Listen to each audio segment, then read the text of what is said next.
shutdown, how many federal workers do you plan to lay off? Well, we may do a lot, and that's only because of the Democrats. And as you know, they want to be able to take care of people that have come into our country illegally, and no system can handle that. And so we're totally opposed on that. But we can't take it. We just can't do it. I'd love to do everybody. I'd love to do the whole world. But our country can't handle people that come into our country illegally. And they want to give them full health care benefits. They want to open the wall again. Can you believe it? I can't even believe it.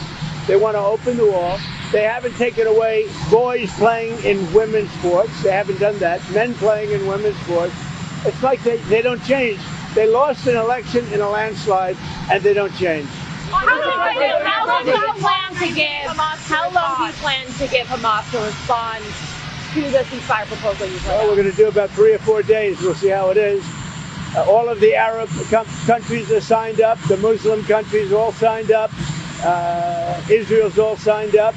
We're just waiting for Hamas. And Hamas is either going to be doing it or not. And if it's not, it's going to be a very sad end. Do you have a deadline? Mr. President, is there room to negotiate, or is this a take it or leave it deal? Is there room to negotiate with Hamas, or is this a take it or leave it deal? You know, with Hamas, we want very simple. We want the hostages back immediately, and we want some good behavior. And, you know, it's pretty simple. You don't get simpler. Think of it. We've signed every country in the Middle East. This was like an impossible thing. It's never been done before. This is more than Gaza. Gaza was big stuff. But Gaza is a piece of it. And if they reject the deal, you said that Israel has your backing to do whatever they need to do. What do you envision that? I will let them go and do what they have to do. They can do it pretty easily. I would let them go and do what they have to do. You know, we've killed about 25,000 Hamas. So certainly they paid a big price for October 7th. And this is a whole new group. You know, they come in and they come in and they keep coming. But this is a whole different group. And their leadership has been killed 3 different times.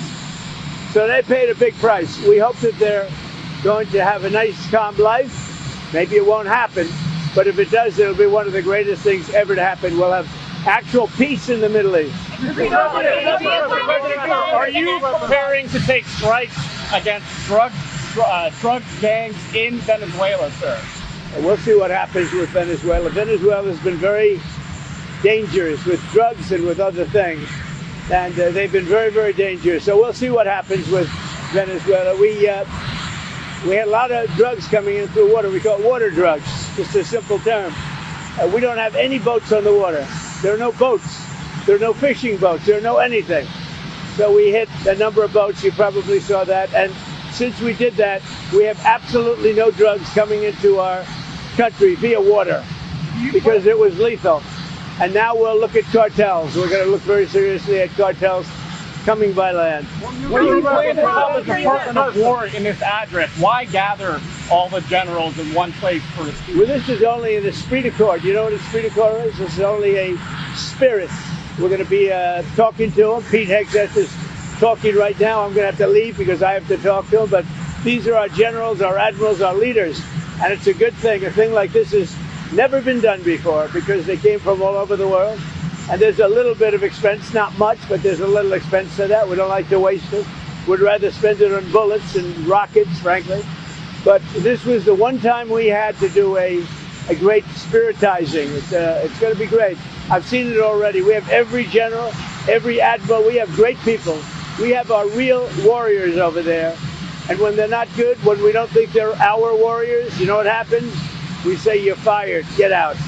We had some real bad ones last time. You know, I rebuilt the military, the entire military. But I had a couple, and I had unbelievable people. To do that, you have to. But I had unbelievable people in there. But I also had some bad ones at the top, like Millie and Mattis and Jesper. I called him too, always too late Jesper. He was horrible. So, but I learned because, you know, I was just in there and I put these people in. They were recommended by rhinos and others, and they're not good. What we have now is the best. But even despite that, I rebuilt the military in my first term. We had a great first term. We had the greatest economy ever, and it's being beaten by a lot this time. So I'm going over, I'm going to be meeting with generals and with admirals and with leaders.